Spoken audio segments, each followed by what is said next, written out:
তো আমাদের বড় ভাই ছিলেন আর নুরুল্লাহ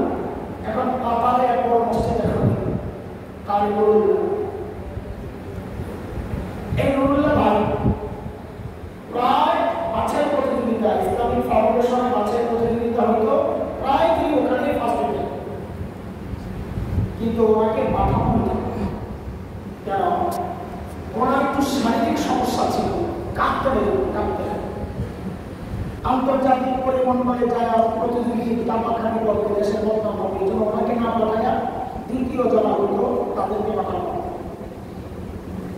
একবার নুরুল্লাহ ভাই বাছাই প্রতিযোগিতায় অংশগ্রহণ করতে গেছেন, তখন বাইতুল মোকাররমের খতিব ছিলেন মুহতারাম ওবাইদুল হক রাহমাতুল্লাহ আলাইহি।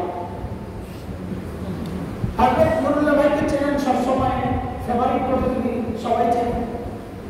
তো হযরত নবী নুরুল্লাহ ভাইকে জিজ্ঞেস করছেন, নুরুল্লাহ আগের মতো তুমি কাঁপনি? আগের মতো কাঁপো? আমার দিকে তাকাও লাগবে জবাব বোঝার জন্য। সবাই দেখছেন আমার দিকে তাকাইছেন? তো নুরুল্লাহ ভাই জবাব দিতেছেন এরকম, হুজুর আগের মতো কাঁপি না। হুজুর আগের মতো কাঁপি না। কাঁপতেছে না কাঁপা বন্ধ হয়েছে? হাত কাঁপতেছে, মুখ কাঁপতেছে, সব কাঁপতেছে, কিন্তু বলতেছে আগের মতো কাঁপি না। তাহলে আমার বাহির আর আমার মুখের কথা, আমার সুরত আর আমার মুখের কথা মিলল না। আজকালকার দুনিয়ার আশেখ রসুলদের অবস্থা হয়ে গেছে, আমার মুখে বলে আশেখ রসুল, কিন্তু চুল করে ওরা আশেখ রসুল না, আশেখ রসুল মুখ করে আশেখ রসুল না। আশেখ রসুল হবে তো নিজের চেহারা নবীর চেহারার মতো দাঁড়িয়ে চেহারা। আশেখ রসুল হবে তো নিজের বিবিকে হিন্দি সিনেমার নষ্টা ভ্রষ্টাদের পোশাক পরাই দেওয়া। আশেখ রসুল হইতো তো নবীর এই চোখ রক্ষায় জীবন দেওয়ার জন্য প্রস্তুত থাকতো। আশেখ রসুল মানে এটা না একটা সময় মিছিল বের করা, জিলাপি খাওয়া, এর নাম দোস্ত আশেখ রসুল না। আমি আপনাদের কাছে একটা ছোট্ট প্রশ্ন করি, বলেন তো আল্লাহ তাআলা আমাদেরকে কত নিয়ামত দিয়েছেন?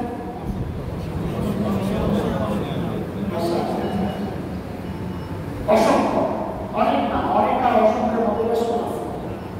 কোরআনুল কারীমের দুই জায়গা, সূরা নাহল, সূরা ইব্রাহিম, দুই জায়গায় আল্লাহ কথা বলেছেন।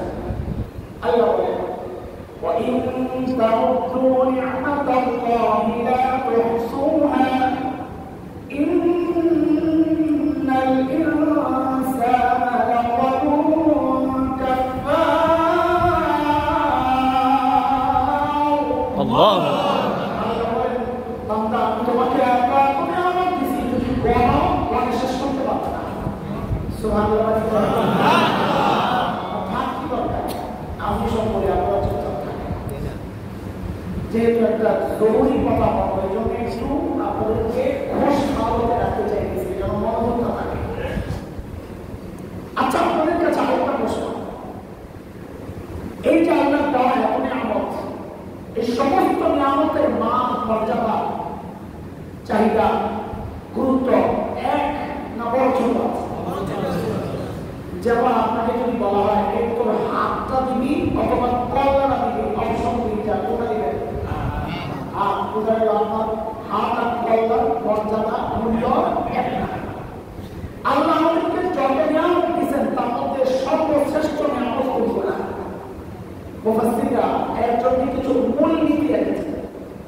সেই মূলনীতির মধ্যে একটা মূলনীতি হচ্ছে, কোরআনে যে সমস্ত নিয়ামত বর্ণনার ক্ষেত্রে আল্লাহ শব্দ মান ব্যবহার করেছেন, মান্না মানে খোটা দেওয়া।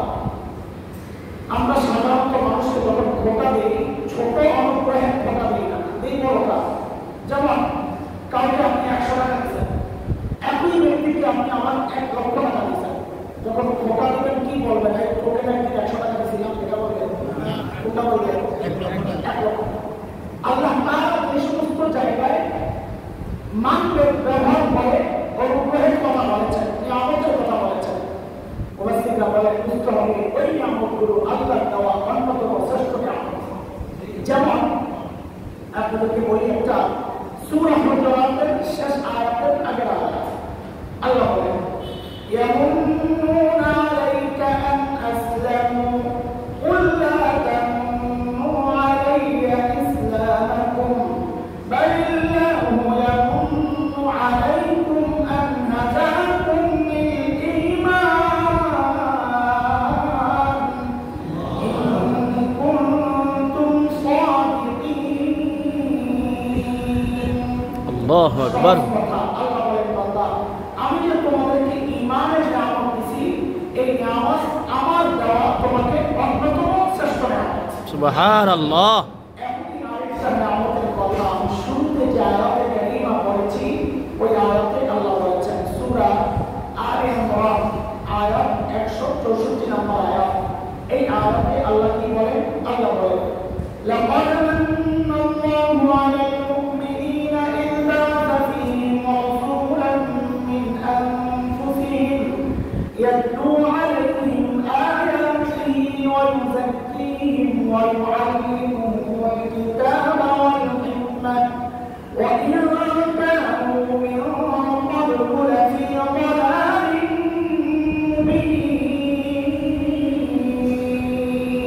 আল্লাহ বলেন বান্দা, আমি যে তোমাকে আমার রাসূলকে রাসূল বানিয়ে তোমার জন্য পাঠাইছি, এটা আমার পক্ষ থেকে তোমাদের জন্য আমার দেওয়া অন্যতম একটা শ্রেষ্ঠ নিয়ামত। আখেরি পয়গম্বরকে নবী হিসাবে পাওয়া। ভাই বলেন, আল্লাহ তাআলা চাইলে আমাদেরকে নবী মুসা আলাইহিস সালামের রাসূল বানাতে পারতেন না? পারতেন। ঈসা আলাইহিস সালামের আল্লাহ তাআলা আমরা কোন আন্দোলন করে শেষ নবীর মধ্যে ছিলাম? বৈষম্য বিরোধী আন্দোলন মিলছে, আল্লাহ মিলছে, আল্লাহ বলেন লাগে আল্লাহ তাআলা শ্রেষ্ঠ নিয়ামত না চাইতে দিয়েছেন। এই যে নিয়ামত শ্রেষ্ঠ নিয়ামত, এই নিয়ামতটা কত বড় নিয়ামত আমরা কি জানি? ওই কথাই শুরু করেছি। আমাদের নবী আমাদের জন্য কত বড় নিয়ামত এটা কি জানি? আমি কি নবী চিনি? চিনি, কিন্তু আমরা অনেকেই নবীর যে মর্যাদা ওইভাবে চিনি না। চিনি একটা চিনি। আজকে একটু ভিন্ন ভাবে আমি আমার নবীকে আপনাদের সামনে পেশ করতে চাই। মনোযোগ সহ জিনিস করে আমরা কষ্ট করে কথাগুলো বলবো একটা বিশেষ উদ্দেশ্যে। দেখেন, বাচ্চাদেরকে নিয়ে যখন আমাদের ডক্টরের কাছে যান, তো ডাক্তার যখন বুঝে তার ইনজেকশন দেওয়া লাগে, তো ডাক্তাররা ধরেই ওই বাচ্চাকে ইনজেকশন দিয়ে দেয়। কি করে? ওর হাতে একটা চকলেট খাও, তো বাচ্চা ওই চকলেট নিয়ে ব্যস্ত, আমাকে ডাক্তার ওই ইনজেকশন বের করে। যেই দেখে ওর চকলেটের মধ্যে আস্তে কানে কানে বলে, আপু পিঁপড়া কেমন কেমন খাইছো কদিন? খাইছো তো কেমন? ওই একটা ভাব হয়েছে, এই শুরুকে ডাক্তার ইনজেকশন ঢুকাইয়া এখন আর কাঁদতে পারে না। কি কারণে? একটু আগে ভাব হয়েছিল, ওই কারণে আর চকলেটের ঘুষের কারণে খানার ঘুষ বড় মারাত্মক। আমিও শুরুতে আপনাদেরকে চকলেট খাওয়াবো নবী চিনে কিনিয়া, কিন্তু ভাইবেন না এই বছর আমার যে আমাদের বাচ্চা সবাই হয়ে ইনজেকশন থেকে ঢুকাই এখন চকলেট খাওয়াই আপনাদেরকে নবী চিনে। নবীকে চেনার জন্য একটা ছোট্ট উদাহরণ পেশ করি। এই উদাহরণটাকে কেউ এমনটা ভাইবেন না যে মসজিদের মধ্যে বাটাকে হাসা হাসা শুরু করছে না। এই উদাহরণটা যত বুঝবেন নবীকে চেনা ততই সহজ হবে আমার জন্য। এই ফাঁকে একবার পড়লাম না সাল্লাল্লাহু আলাইহি ওয়াসাল্লাম। আমি তো আলোচনা চালাই যাবো, আপনারা ফাঁকে ফাঁকে পরীক্ষায় পড়বেন সাল্লাল্লাহু আলাইহি ওয়াসাল্লাম। আজকে জুমার পরে আমাদের বিক্ষোভ মিছিল হয়েছে আমাদের ঢাকায়। আমরা আমাদের নিউ মার্কেট এলাকার সমস্ত মসজিদে মুসলিমদেরকে নিয়ে মিছিল করছি। তো সবাই মিলে স্লোগান দেয়, চিল্লে গেছে। আমি একেবারে অবিদর্শক করি, যার যে নবীর জন্য মিছিল করতেছি, যে নবীর ইজ্জত রক্ষার জন্য মিছিল করতেছি, যে নবীর দুশ্মনদের বিরুদ্ধে স্লোগান দিতেছি, বেশি করে নবীর জন্য আল্লাহর কাছে বেশি বেশি দোয়া করা, আদর্শকে পরামর্শ নবীর জন্য রহমতের দোয়া করা। চুপ আসেন পয়সা দিয়ে তাকে বলে সাল্লাল্লাহু আলাইহি ওয়াসাল্লাম। শুনে আমরা তো খালি মিলাদ পন্থীদের বিরুদ্ধেই করে গেলাম। ওরা যখন বাড়াবাড়ি করে অপরাধী, আমরাও কিন্তু ছাড়াছাড়ি করেও অপরাধী। আমাদের মধ্যে কম করা একটা প্রবণতা আছে। রাগ করেন না আমার সাথে, এটা কোন দিকে জায়গায় পরে মানে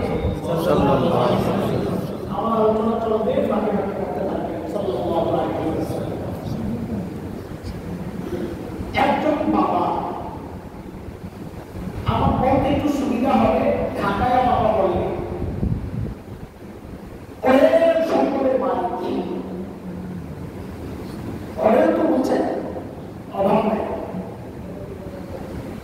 আচ্ছা বলেন তো, সম্পদ যখন বলে এই বাবা একটু নরম হওয়ার কথা না গরম হওয়ার কথা? বলেন পকেটটা খালি খালি থাকে, আমগো একটু কেমন কেমন লাগে, পকেটটা বড় থাকলে শরীরের গরম গরম লাগে। ওই বাবা একটাই নেই, ছেলে নাই, অন্য মেয়েও নাই। এমনি বাবা মেয়েদের প্রতি একটু আলাদা আহ্লাদই হয়, এরাও বাবার কাছে একটু বেশি আহ্লাদ করে। যেহেতু অনেক সম্পদের মালিক বাবা, মেয়েও একটা, বলে তো গরম অন্যদের তুলনায় কম না বেশি? ঘটনাচক্রে মেয়েটা অনেক সুন্দর, তাহলে তিনটা উপলক্ষ দাঁড়াবে। অঢেল সম্পদের মালিক বাবা, একমাত্র কথা আমার সুন্দরী কথা বলে এবার বড় কি অবস্থা। আমি নাম দিয়েছি এই বাবা 440 বাবা, ওই যে বিদ্যুতের লাইন আছে না 440, আর কাছে দেওয়া যায় না, ধরা যায় না, ছোঁয়া যায় না, এই বাবার নাম দিয়েছি 440 বাবা। এটা একটা নাম দিলাম কারণ মাঝে মধ্যে জিজ্ঞেস করবো তো এই নামটা বলা লাগবে, বলেন কোন বাবা? বুঝে আসছে না কি বাবা? না বলিস তোরা বুঝাতে বলার দরকার নাই, কোন বাবা? এই 440 বাবার মেয়ে বিয়ের উপযুক্ত হয়েছে। স্বাভাবিক বিয়ের উপযুক্ত হয়ে নানান জায়গা থেকে প্রস্তাব আসে, এক লোক আসছে মেয়ের বিয়ের প্রস্তাব নিয়ে আসছে। এখন ওই লোকের ধরছে, আপনি দেখা বলতো তো কে আছে আপনি দেখা আমি আইছি আপনার মায়ের বিয়ের প্রস্তাব দিয়া। আরে আপনি দেখা আমি তোমার খাবো কি হয় ওই তো ওই আমি তোমার খাবই চিনাবে না বলছে আমি তোমার খাবই অমনি ওই যে বাবা কোন বাবা না এমন খাবার খেয়েছে আমার মায়ের পৌঁছে গেছে না খাওয়াইছে প্রস্তাব দিয়া। আসতে করে দেখাইব তোমার বাবারে পাঠান বাপরে পাঠান চেতন কেনা করবে তো বাড়িতে গেছে বাড়িতে বলুন তো অসম্ভব মনে করি না ওরা জানে বাইতুন মানে ঘর টাকা এরা বাইরে বাইতে করে আর কি করে তো বাইতে গেছে। বাইতে যায় পড়ার বাপরে কয় বাপরে বাপ তোমার বিয়ের প্রস্তাব করে যাও সেই খেপা কারণ বাবা হলো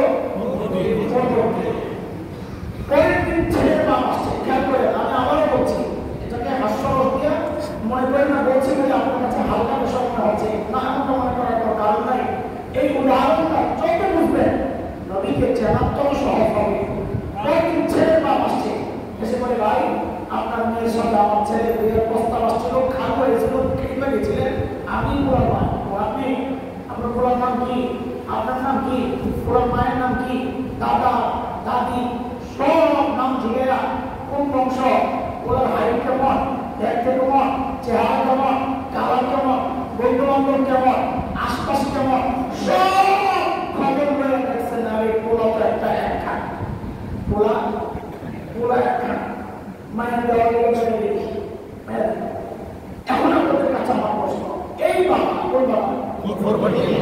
এই বাবা তার মেয়েকে কোথায় আনার সময় যদি শাড়ি কিনে দামি কিনবে না কত গয়না কিনলে, প্রসাধনী কিনলে, কাপড় চোপড় কিনলে, কারণ কি? কারণ এই বাবার টাকা পয়সার অভাব নাই, খরচেরও আর জায়গা নাই। এই জন্য যা কিনে সব বাজারের সেরা সেরা সেরা সেরা কিনা তারপরে মেয়ের বিদায় দিবে, এমনটাই তো হওয়ার কথা। এমনটাই তো হওয়ার কথা।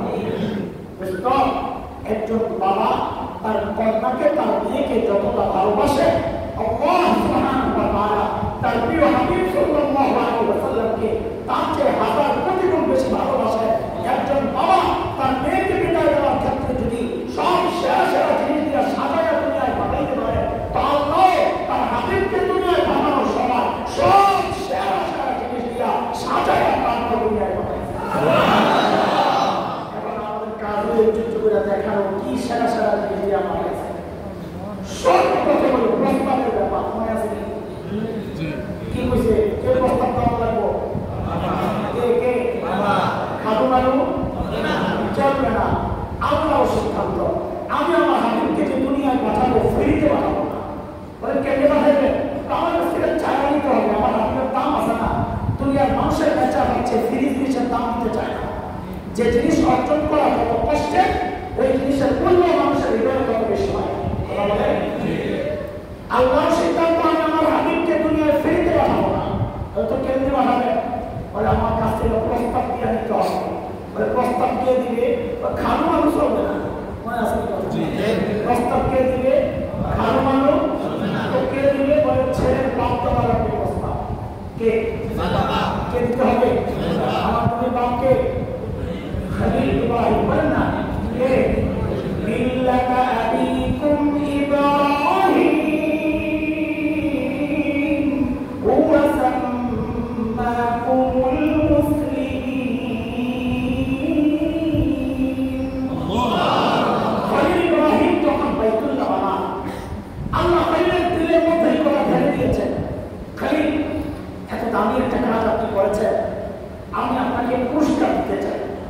কি চান আপনি বলেন? হরিণ চিন্তা করছেন, সারা জিন্দিগি চায়া চায়া পাইলাম জমজমওয়ালা। কাকে বলছেন? মানে ইসমাইল আলাইহিস সালাম বলেন, সারা জিন্দিগি চায়া চায়া পাইলাম জমজমওয়ালা, অবিহানি মিনাস সালিহিন, কাইন্দা পাইলাম জমজমওয়ালা। এখন যেহেতু সুযোগ পাইছি, এইবার চাইব সবচাইতে বড়টা। খলিল এইবার চাই বসছেন আল্লাহর কাছে কাউসারওয়ালা। সুবহানাল্লাহ। দেখেন আমার প্রত্যেকটা কথা আমি কোরআন দিয়েই সাজাবো, শুরুতে একটু বুঝাবো, তারপর কোরআনের আয়াত ঠিক করবো। খলিল হাত উঠাইছেন কাবা বানাইয়া, রব্বানা ওয়াবা'আথ ফীহিম রাসূলান মিনহুম ইয়াতলু আলাইহিম আয়াতিক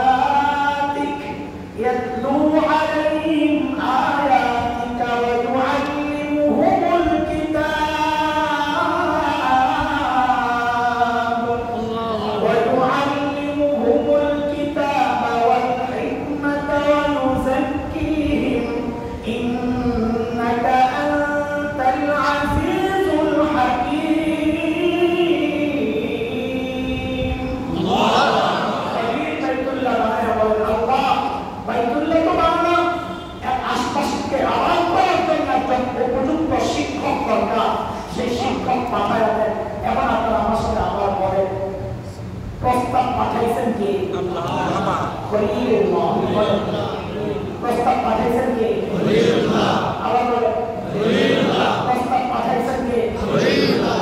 ওই পাশে কিন্তু আবার বসে আছেন জবিহুল্লাহ।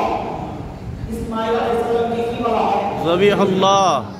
পাশে বসা, ওই পাশে বসা আপনি কেমনে জানলেন? আর আমি কোথা থেকে জানবো? কোরআনে ওই দোয়ার আগের আয়াতটাই তো এটা। وَإِذْ يَرْفَعُ إِبْرَاهِيمُ الْقَوَاعِدَ مِنَ الْبَيْتِ وَإِسْمَاعِيلُ বাবা মিল্লা তখন বাইতুল্লাহ পার করেছে। তো বাবা তো বলেন প্রস্তাব পাঠাইলেন কে? জবিহুল্লাহ। পাশে বসা কে? জবিহুল্লাহ। জবিহুল্লাহ ওই প্রস্তাবে আমিন বলে সুপারিশ করেছেন। কি বলে? আমিন। আবার বলেন প্রস্তাব পাঠাইলেন কে? জবিহুল্লাহ। সুপারিশ করলেন কে? জবিহুল্লাহ। যে অফিসে যে সচিবালয়ে বসে এই কারবার চলছে, ওই অফিসটার নাম হচ্ছে বাইতুল্লাহ। অফিসের নাম কি? বাইতুল্লাহ। আবার মিলে আবার প্রস্তাব পাঠাইলেন কে? জবিহুল্লাহ। সুপারিশ করলেন কে? জবিহুল্লাহ। অফিসের নাম কি? বাইতুল্লাহ। আল্লাহ বলেছেন খলিলুল্লাহর প্রস্তাব, জবিহুল্লাহ সুপারিশ, বাইতুল্লাহ বরকত। আল্লাহ বলেন সবকে ফাইনাল জান খলিলুল্লাহ প্রস্তাব করেছে, জবিহুল্লাহ আমিন করেছে, বাইতুল্লাহর মধ্যে জায়গায় বসে বসে আমিও মঞ্জুর করলাম, জান পাঠায় দিচ্ছি হাবিবুল্লাহ। সুবহানাল্লাহ। জান আমার বাপ প্রস্তাব দিয়েছে, জান জান একটু থামো, নবী একটু থামে। কেন কেন বুঝার জন্য আবার এটা করে আবার ভেঙে দেওয়া লাগবে। মাহফিলে প্রধান বক্তার আগের বক্তা যখন বয়ান করতে থাকে, প্রধান বক্তা যদি জেনে আটকে আসার পর অবস্থায় বেচারা আপনার ওই প্রোগ্রাম দিয়ে আগেরটা এসে আটকে গেছে, ফোন দিছে, আসি ভাই আমি তো আটকে গেছি, কি করা? বলে একটু আগে বক্তার কাছে একটা সিলিং পাঠায় দেন, আরো 10 মিনিট চালায়। যারা বয়ান করেন তারা জানে নির্দিষ্ট বিষয় শেষ করার পর যদি বলে আমি একটু চালায়, তখন মেজাজটা খারাপ হয়ে যায়। যত বড় বক্তা হবে ঠিক কেন, তখন আলোচনা লাইনে থাকে না, এলোমেলো আলোচনা চলতে থাকে। আর পাবলিকও এত সচেতন, পাবলিকও বুঝতে পারি না শেষে, পাবলিকও বুঝতে পারি আলোচনা এখন আর লাইনে নেই। পাবলিকের মধ্যে 3টা শ্রেণী হয়। এক শ্রেণী চুপচাপ বসে থাকে, জায়গা ছাড়া যাবে না, সামনে থেকে পয়সা বয়ান শুনো। আরেক শ্রেণী হচ্ছে একটু বৃদ্ধ অসুস্থ, তারা চিন্তা করে আবার বন্ধ হওয়াটাই একটু সাইড আসে। আরেক শ্রেণী আছে একটু ইয়াং, ওরা দূরে যায়, একটু শয়তানের মতন জাপানে দাঁড়ায় বলে না আপনি দেখেন না এগুলো আপনারা মাহফিলে একটু এলোমেলো হয়ে যায়। এর মধ্যে প্রথম বক্তা আপনারা পানি ট্যাঙ্কের দিকে আইসা বলতেছে ভাই আমি তো চলে আসছি, আর এই বক্তা আগে যে পরিচয় পানি আসে দৌড়ে পাঠাই দিচ্ছেন, আগে যিনি বয়ান করতেছেন তার কাছে হুজুর, তখন বক্তা আইসা গেছে, বেচারাও তো খুশি, ওনারও তো ভালো লাগতেছে না, তো বেচারা একটা স্লোগান মেরে দিচ্ছে। আর এরকম মারিনি স্লোগান লিল্লাহি তাকবীর আল্লাহু আকবার, প্রধান বক্তা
مصدقا لما بين يدي من التوراة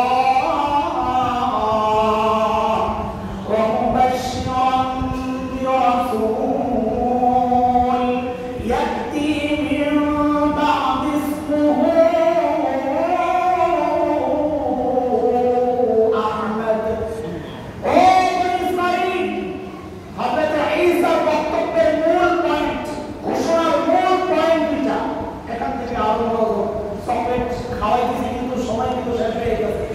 হাসপাতাল বন্ধে একটা ইঞ্জেকশন দেওয়া যাবে না, এই জন্য চকলেট তাড়াতাড়ি খান। পরের নবী ঈসার ঘোষণার মূল পয়েন্ট কয়টা? এখান থেকে আমাদের মূল পয়েন্ট ঢুকবো। একটু মনোযোগ লাগবে, একটু মনোযোগ লাগবে। কি অবস্থা করে একটা জরুরি কথা এবং খুবই গভীরের কথা আপনাদেরকে শোনাতে চাই ইনশাআল্লাহ। তবে আপনাদের মনোযোগ লাগবে, আছে ইনশাআল্লাহ। বলেন নবী ঈসার ঘোষণার মূল পয়েন্ট কয়টা? সবাই বলেন। এক নাম্বার, ও বনী ইসরাঈল, ইন্নী রাসূলুল্লাহি ইলাইকুম, আল্লাহ আমাকে তোমাদের রাসূল বানায়া পাঠিয়েছেন। এই কথাটা মুখস্থ করতে বলেন সবাই, বিশেষ করে ওলামারা বলেন সবাই। হযরত ঈসা কি বলেছেন? ও বনী ইসরাঈল, সবাই বলেন, সবাই বলেন, বনী ইসরাঈল, সবাই বলেন, ও বনী ইসরাঈল, আল্লাহ আমাকে তোমাদের রাসূল বানায়া পাঠিয়েছেন। সবাই তো বলেন না, এটা মুখস্থ হবে না, সবাই বলেন। এটা জরুরি, আমাদের পুরো আলোচনার মূল পয়েন্ট এটা। মনে রাখবেন, আপনি শেষে দেখবেন যে পুরো আলোচনার মূল পয়েন্ট কি এটা আমি যা বলতে চাচ্ছি। বলেন সবাই, হযরত ঈসা কি বলেছেন? ও বনী ইসরাঈল, আল্লাহ আমাকে তোমাদের রাসূল বানায়া পাঠিয়েছেন। বনী ইসরাঈল মানে যে আজকে ইহুদিরা। তাহলে হযরত ঈসাকে আল্লাহ কাদের রাসূল বানায়া পাঠিয়েছেন? তোমাদেরকে। এটা হযরত ঈসা নিজে বলেছেন, কোরআনে আসছে সূরা সাফ আয়াত নম্বর 6 28 নম্বর পারা। ও বনী ইসরাঈল, আল্লাহ আমাকে তোমাদের রাসূল বানায়া পাঠিয়েছেন। এটা ধরে রেখেন, আমরা এই কথায় পরে আবার আসবো ইনশাআল্লাহ। হযরত ঈসা 2 নম্বর কথা। এখন কিন্তু আমি বয়ান করছি, এখন আমার পরে আসছেন যিনি, তার সুসংবাদ তোমরা গ্রহণ করো, তার নাম হচ্ছে আহমদ সাল্লাল্লাহু আলাইহি ওয়াসাল্লাম। ওই যে শুরুতে বলেছি, আমার নবীকে আল্লাহ যা দিয়েছেন সব সেরা সেরা জিনিস দিয়েছেন। আর নাম দিয়েছেন তো দুইটা সেরা নাম দিয়েছেন। আমার নবীর নাম কয়টা? আহমদ আর মুহাম্মদ। বলে আহমদ আর মুহাম্মদ। আহমদ মানে সবচেয়ে বেশি প্রশংসাকারী, মুহাম্মদ মানে সবচেয়ে বেশি প্রশংসিত ব্যক্তি। আমার তো এলাকার ছোট মানুষ যারা পরিধি খুব সংকীর্ণ, একেবারে কম, তারপরে নিজের মন বলে আর কি, যদি দুইটা নাম নিয়ে রাত একটু নাড়াচাড়া দিয়ে রাত শেষ করা যাবে, এত মজা মজা এমনি নাম। আমার এক নাম তো মুহাম্মদ, সবচেয়ে বেশি প্রশংসিত। মক্কার কাফিররা বাজারে হাটে ঘাটে যারা যখন বদনাম করা শুরু করছে, এই মুহাম্মদ খারাপ মানুষ, তার কাছে যেও না। তো মানুষ জিজ্ঞেস করে, এই সবচেয়ে বেশি প্রশংসিত মানুষটা আবার খারাপ হয় কেন? লাগছে না দাদা? আইসা মিটিং বসছে, বুখারী নয়, বুখারীতে আসছে, আইসা মিটিং বসছে, এই নামে বদনাম করা যাবে না। এই নামে বদনাম করলে মানুষ উল্টা জিজ্ঞেস করে যে যিনি সবচেয়ে বেশি প্রশংসিত খাওয়া কি আর বলব, তো কি নাম দেওয়া যায়? বৈঠক বসছে। এই যুগের পাটনারা যে মিটিং এ থাকতো তো বলতো তেতুল হুজুর দিয়া, তেতুল হুজুর দিয়া। ওই যুগের পাটনারা নাম দিছে মুহাম্মদের জায়গায় মুজাম্মাম। বলে নাউযুবিল্লাহ। মুজাম্মাম মানে সবচেয়ে বেশি নিন্দিত। এই নামটা পছন্দ হয়েছে সবার। গেছে রাতারে এইসব বলে ওই যে মুজাম্মাম আছে না, খারাপ মানুষ, তার কাছে যায় না। এখন পাবলিক 40 বছর ধরে একটা চিনছে মুহাম্মদ, হঠাৎ করে নাম বলেছে মুজাম্মাম কে ছিলাম না, তো লাক্সিনি বন্ধ করছে। সুবহানাল্লাহ। আল্লাহ তাআলা আমার নবী এমন সুন্দর এক নাম রাখছেন, সারা দুনিয়ার মানুষ মিলে যদি বদনাম করতেই থাকে করতেই থাকে, দিন শেষে যদি জিজ্ঞেস করে কার বদনাম করলাম, যদি বলেন যিনি সবচেয়ে বেশি প্রশংসিত তার, তো মানুষ বলবে তোমার মাথাটা কি নষ্ট হয়? সবচেয়ে প্রশংসিত মানুষের বদনাম আবার কেমন হয়? আল্লাহু আকবার।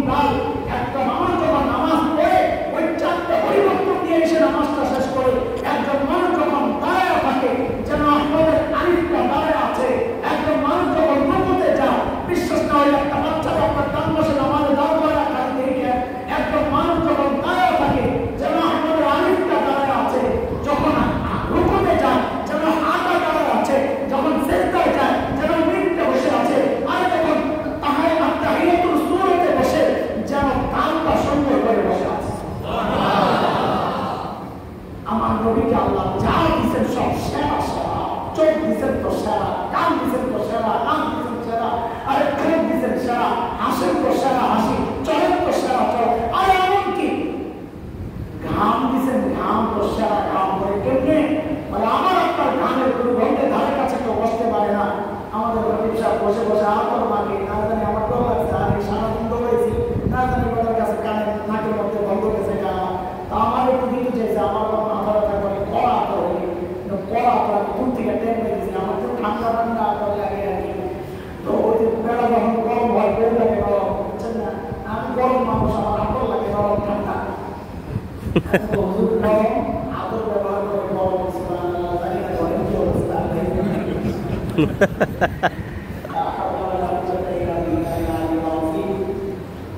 আল্লাহ আমার আপনার ঘামের দুর্গন্ধে ধারে কাছে কেউ বসতে পারে না, অথচ আমার নবীর ঘাম সাহাবায়ে কেরাম বোতলে সংগ্রহ করতেন। কেন?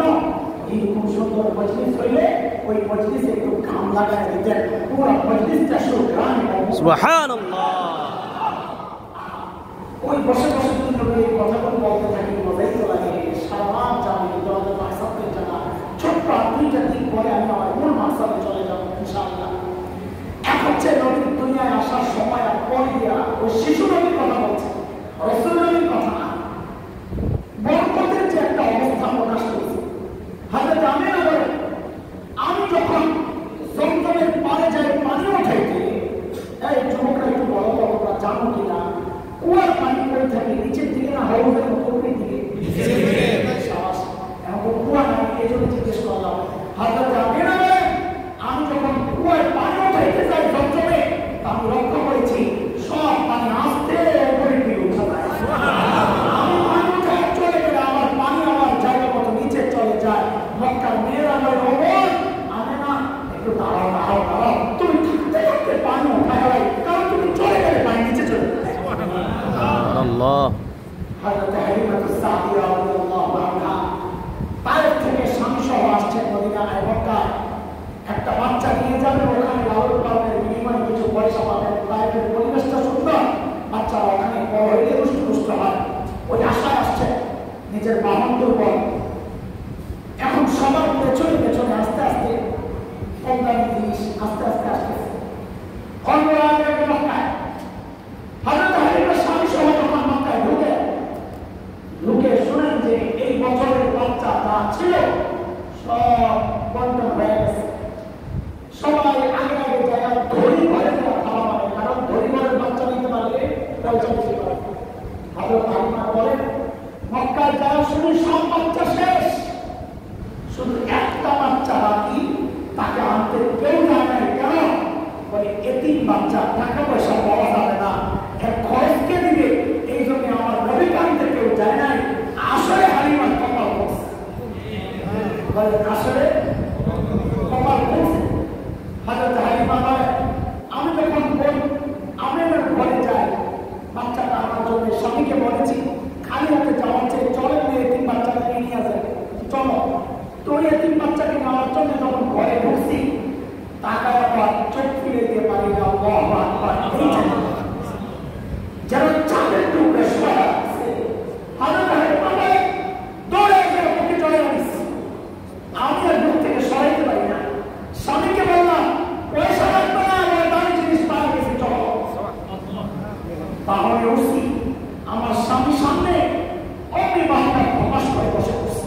আমি অবাক হয়ে গেছি, এই ছোট্ট বাচ্চা ভারে তো বাহন বসে যাওয়ার কথা না, এই বাহনটা আমাদেরকে তাইফ থেকে আসছে, একটু ধীরে চলেছে, কিন্তু বসে যাওয়ার তো কথা না। একটা বাচ্চা নতুন এই নিয়মে কতই মানে দিয়ে গেছে, একেবারে ভালো সেই বাচ্চা ভারে বসে যাবে, এটা কিভাবে সম্ভব? আমার একটু কেমন কেমন লাগছে, আগে থেকে কেমন যেন লাগতেছে। স্বামীকে বললাম দেখি তো আপনি একটু নেমে দাঁড়ান তো দেখি। বলে আমার স্বামী যেদিন একটু নেমে দাঁড়াবে এমনি বাহনটা আবার লাভ যাওয়া হয়ে গেছে।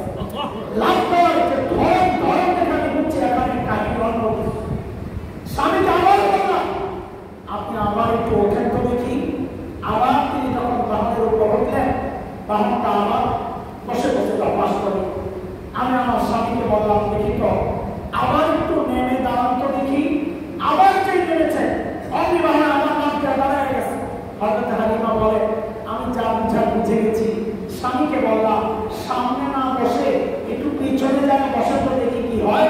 বলে, যে না আমার স্বামী পেছনে যায় বসছে অমনি বাবা নামটা উঠে সময় আগে আল্লাহ দেখা দিয়েছে আমার হাবিব বাচ্চা ওদের কাছে কোনো মূল্য নাই। আমি অমূল্য, এই অমূল্য সম্পদ পাঠাইছি তাকে বেইজ্জতি করার জন্য না। এই সারা এখনো প্রকাশ করি নাই, তাতে কি এই সারাটা ফায়সালা হয়ে গেছে দুনিয়া সৃষ্টির আগে। সেই নবীকে পিস দিয়ে বসবা, পিস দিয়ে বসবা, এটা আমি আপনার বরদাস্ত করবো না। আল্লাহ বাহুকে নির্দেশ দিয়েছেন, যতক্ষণ আমার নবীর সাথে বেয়াদবি চলবে তোমার পা চলতে পারবে না। আহম চলে নাই যুবক, আমার নবীকে আমার মালিক ইজ্জত দিয়েছেন, অথচ কিছু কুলাঙ্গার আমার নবীর ইজ্জত দিয়ে কথা বলে। তুমি আশিক রাসূল, তুমি চুপচাপ থাকো, তুমি কোনো কথা বলো না। সাম্প্রতিক কালে ভারতের মহারাষ্ট্রে বোম্বে ওখানে কুলাঙ্গার পুরোহিত কথা বলেছে এবং বিজেপির সাংসদও তার পক্ষ নিয়েছে। তোমরা কোনো কথা বলো না। না না, অনেকে বলবে আলোচনা হচ্ছে ভারতে, এখানে কি আপনারা কথা বলেন কেন? তুমি নবী চিনো না। আমার নবী শুধু বাংলাদেশের নবী না, তেমনি গোটা দুনিয়ার নবী। দুনিয়ার এক কোণে আমার নবীকে নিয়ে কেউ কটূক্তি করবে, দুনিয়ার প্রত্যেকটা কোণ থেকে প্রতিবাদ আর প্রতিরোধে আগুন জ্বালা দিতে হবে।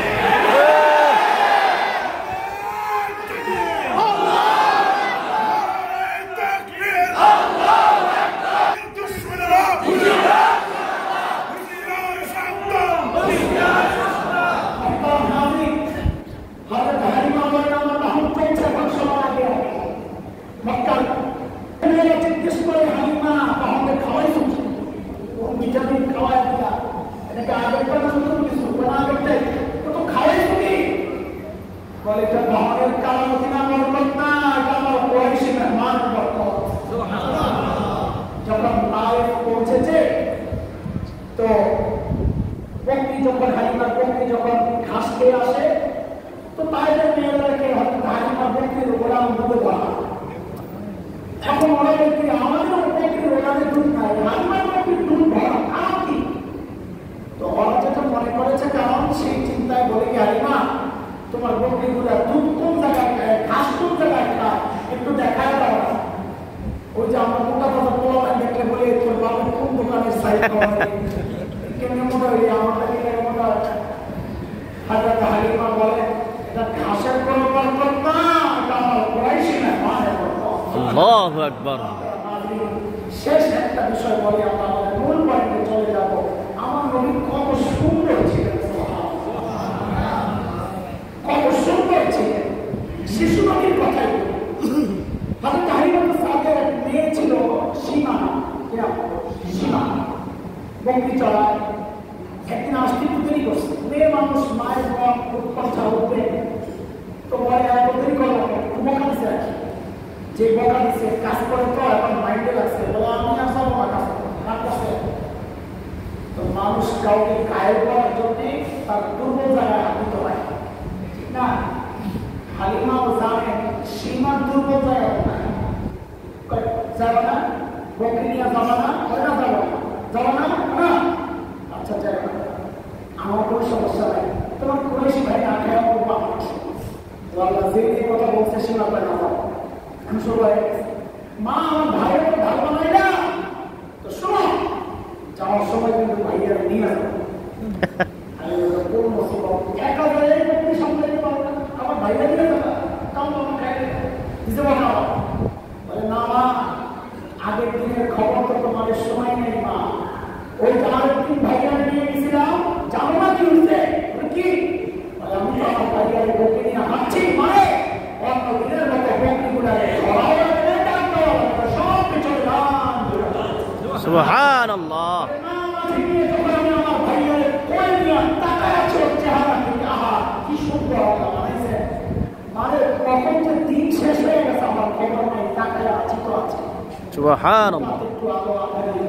সূর্য ডুবে ডুবে আমি হঠাৎ তাকায় দেখি অন্ধকার হয়ে গেছে। আমার না জানি আমার বকরিগুলো হারিয়ে গেছে, না জানি এলোমেলো হয়ে গেছে। ও মা, আমি যখন মাথা উঠেছি কি দেখেছি জানো?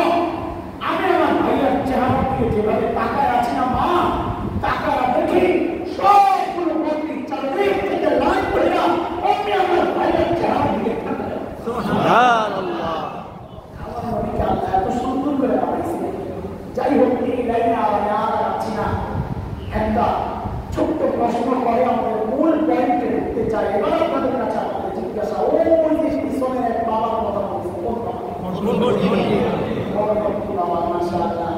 এবার বলেন তো আপনারা, ওই বাবা তার মেয়েকে বিয়ে দেওয়ার ক্ষেত্রে এমন কোন ছেলেকে চুজ করবে কিনা, মানে এমন কোন ছেলের কাছে যাবে কিনা যার বাড়ি ভাই না সেই বড় কথা ভাই আপনার কাছে মেয়ে দিবে, আর আপনি তো দিবেন না, বড় কথা করতে আপনি তো দেবো না। বলে যদি তাই হয় তাহলে এই উদাহরণের সাথে তাদেরকে কিভাবে মিলাবে? কেন বলে ওই বাবা তোমার মেয়েকে ঘরহীন কোন জায়গায় নিয়ে দিবে না। হ্যাঁ, এটা আল্লাহ আমার নবীকে সব সেরা সেরা জিনিস দিয়ে সাজায় পাঠাইছেন বলে কোথায়? আল্লাহ আমার নবীকে পাঠানোর ক্ষেত্রে জায়গাতে চুজ করেছেন, নির্বাচন করেছেন। ওই দুনিয়ার সেরা সুন্দর জায়গা সুইজারল্যান্ডে কেন পাঠাইলেন না? দুনিয়ার সেরা সুন্দর জায়গা যাকে ভূস্বর্গ বলা হয়, দুনিয়ার জান্নাত বলা হয়, সেই কাশ্মীরে কেন পাঠাইলেন না? পাঠাইলেন কোথায়?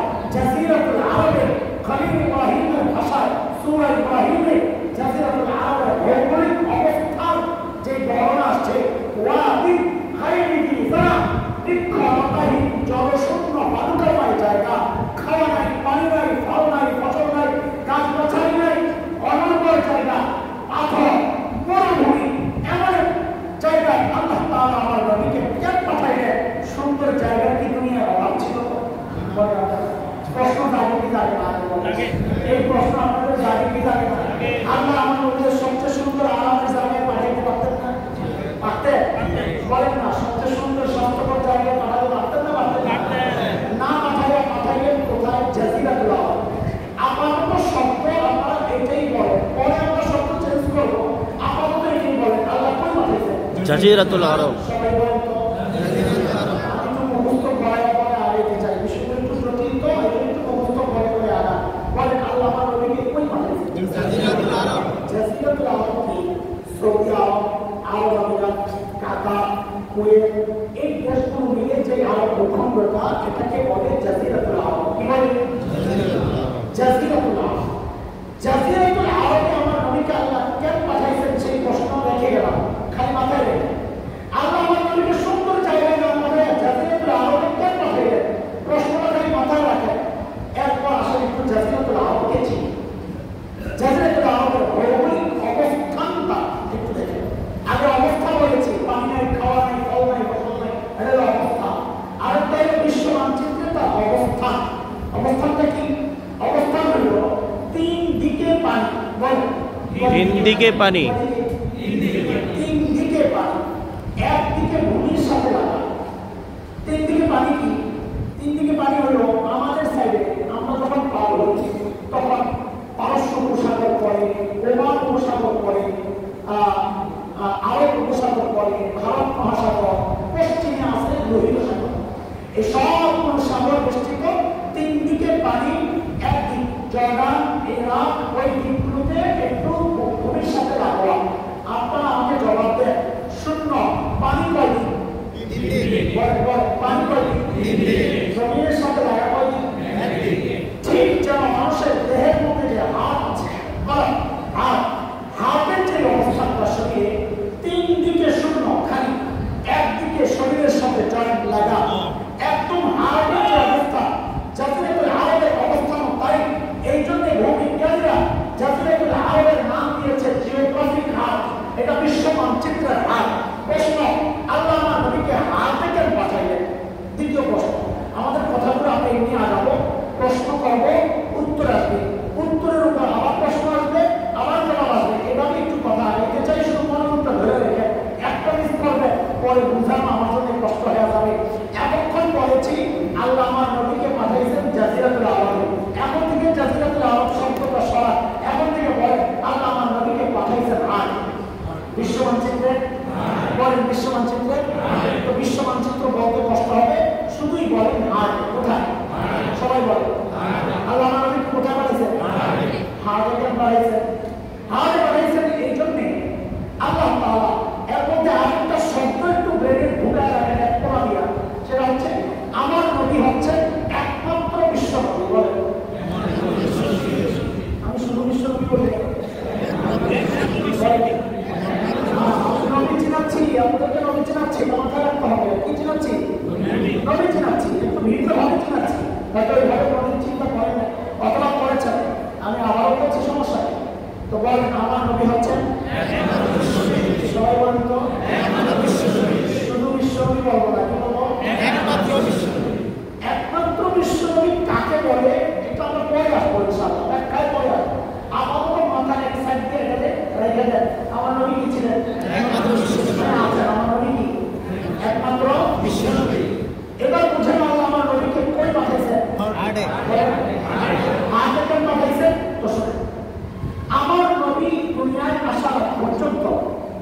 রোমান দর্শক, পারস্য দর্শক, ইরানি, ব্যাবিলন, মিশর, এগুলো সব প্রাচীন দর্শক।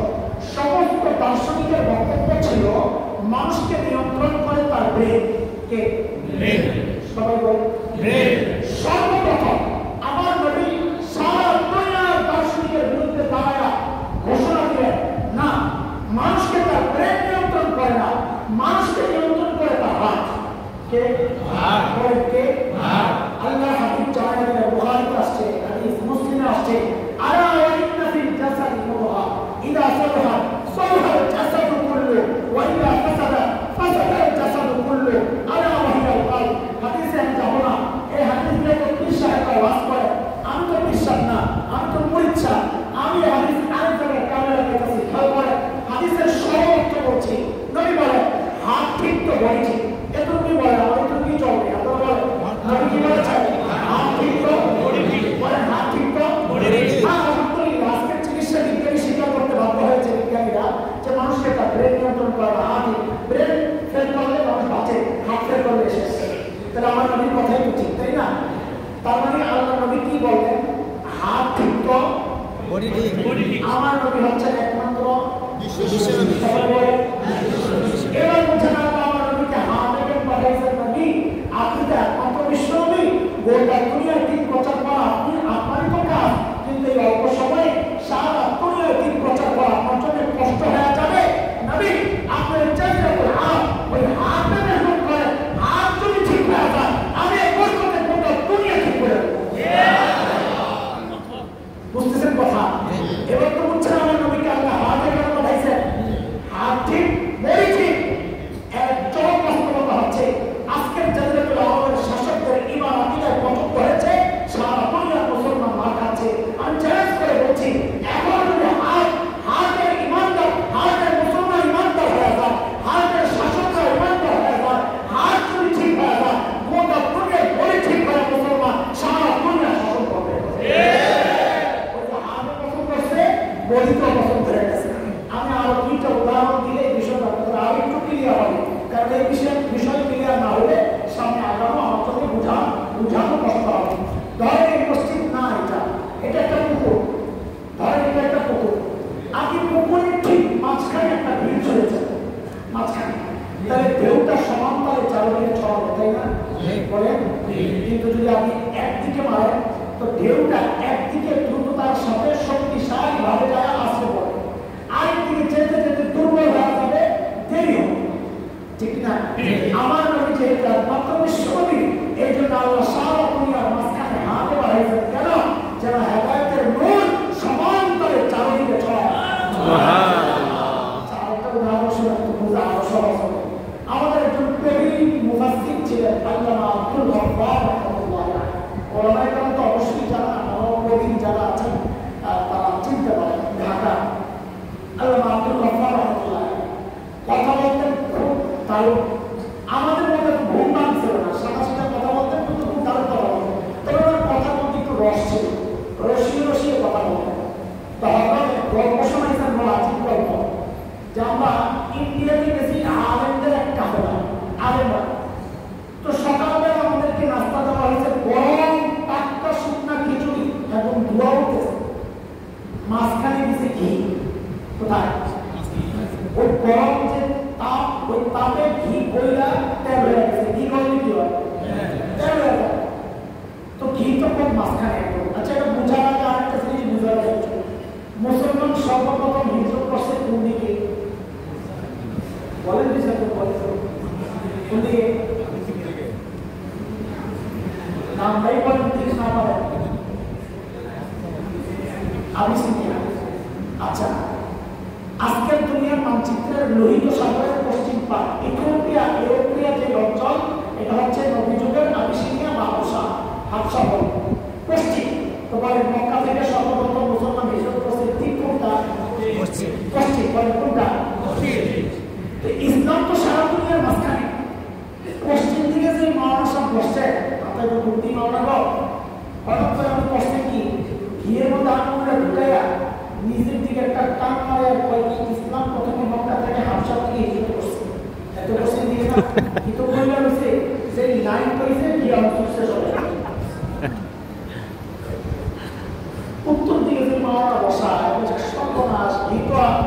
হাফসাওয়া খায় উনি বসে দেন না ব্রাহ্মণরা ঢুকায় নিজের দিকে একটা টান দেওয়া হয় কি এরপর ইসলাম মক্কা থেকে মদিনার দিকে চলতেছে এখন কিছু সুস্থ মদিনার দিকে কিছু সুস্থ হাফসা দিকে আপনি তো আমার সাথে কার মতো এসব বলে দিল মাথা কি বলি কি তো হ্যাঁ কিছু খাইলো আমি আর দেরি করলাম না আমি হাতা দিয়ে বইটা পুরা ঘিটারে পুরা খিচুড়ির মধ্যে মাখলাম আর বললাম একবার ইসলাম ঢোকা দুনিয়ায় আল্লাহ আমার নবীকে সারা দুনিয়ার মাঝখানে এই জন্যই পাঠাইছে যে আমি আর আপনি সবাই মতো ঘিয়ের ভাগ পাইছি এই জন্যই তো মাঝে মধ্যে বলি বাংলাদেশ থেকে যারা ইসলাম নিশ্চিন্ন করতে চায় ওরা আমাদের শেকড়ের খবর জানে না বাংলাদেশের ইসলাম সাহাবীদের হাত ধরে আসছে এই দেশের ইসলামের পুরা অনেক দূর পর্যন্ত পৌঁছিত আলহামদুলিল্লাহ সারা আসমানে বিস্তৃত আলহামদুলিল্লাহ এই দেশ থেকে ইসলাম নিশ্চিন্ন করতে যারা আসবে অতীতে যারা এসেছে তারা দেখেছে ধ্বংস হয়েছে ভবিষ্যতেও যারা ইসলাম নিশ্চিন্ন করতে আসবে আল্লাহর কথা তারা সফল করে নিশ্চিন্ন হয়ে যাবে সফল করে নিশ্চিন্ন হয়ে যাবে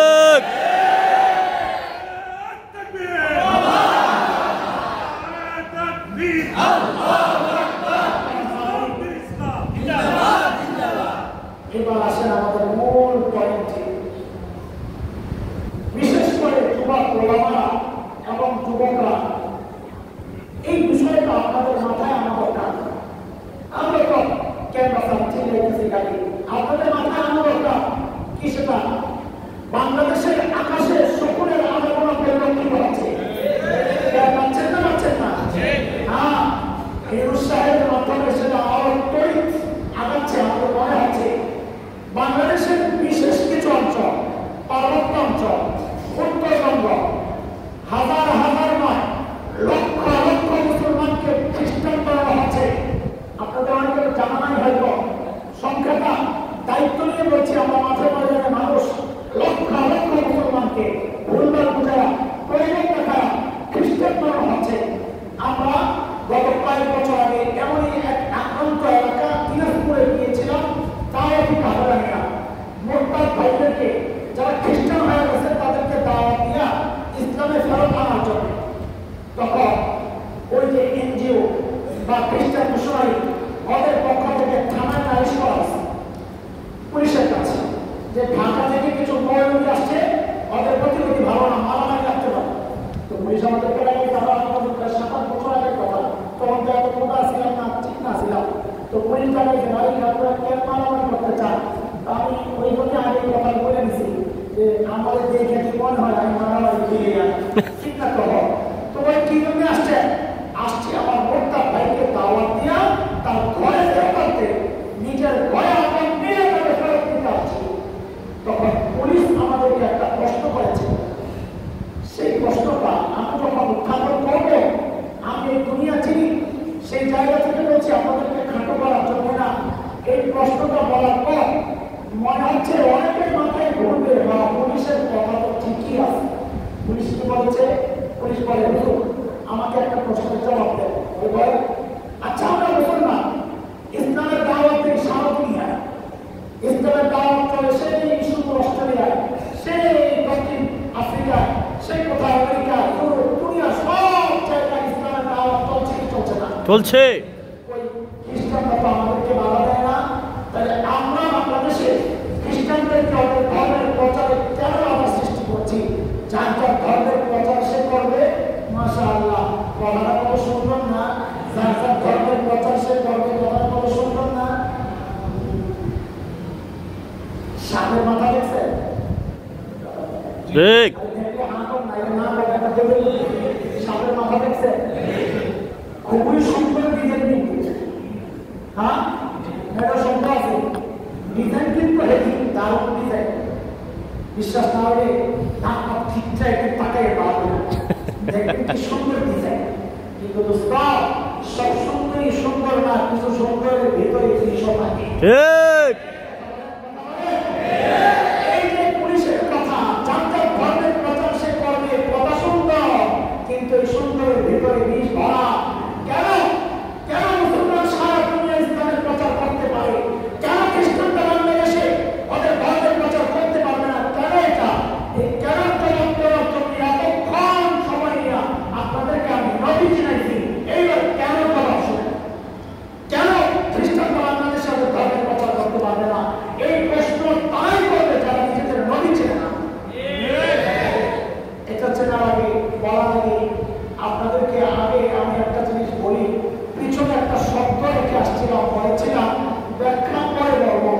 সেটা হচ্ছে একমাত্র বিশ্বনবী। মনে আছে? আগে একমাত্র বিশ্বনবীর অর্থটা বুঝেন, তারপর কেন খ্রিস্টানরা এদের ধর্মের প্রচার বাংলাদেশে করতে পারবে না ওইটা বুঝে। একমাত্র বিশ্বনবীর অর্থ তিনটা, জোয়ার কথা দেয় এক নম্বর, আমার নবীকে দুনিয়ায় পাঠানোর আগ পর্যন্ত আল্লাহ যত নবী দুনিয়ায় পাঠিয়েছেন সমস্ত নবীর টাইম ছিল নির্ধারিত মেয়াদ। এই সময় থেকে এই সময় আপনি আরেকজন আসছে, আপনার নবুয়ত শেষ। আমার নবী একমাত্র বিশ্বনবী যাকে আল্লাহ নির্দিষ্ট টাইম দিয়ে পাঠান নাই, বলেছেন খাতামুন নবিয়্যিন, আপনি শেষ পর্যন্ত নবী, আপনার পরে আর কোনো নবী আমি পাঠাবো না, আর নবী হবে না। একমাত্র বিশ্বনবীর অর্থ বলছি। দুই, তাহলে কি পেলাম? অন্য নবীর টাইম ফিক্সড, আমার নবীর কোনো টাইম নির্ধারণ করা হয়।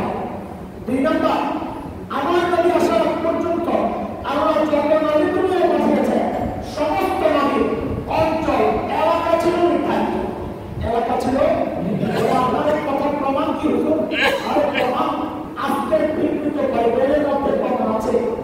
হযরত ঈসার বক্তব্য, আল্লাহ আমাকে ওই ফিলিস্তিনের একটা নির্দিষ্ট অঞ্চলের নবুয়ত দিয়ে পাঠাইছেন, তার মানে আজকের যে ইসরায়েল আছে ওই অঞ্চলের জন্য নবুয়ত দিয়ে পাঠাইছেন, এটা হযরত ঈসা বলেছেন।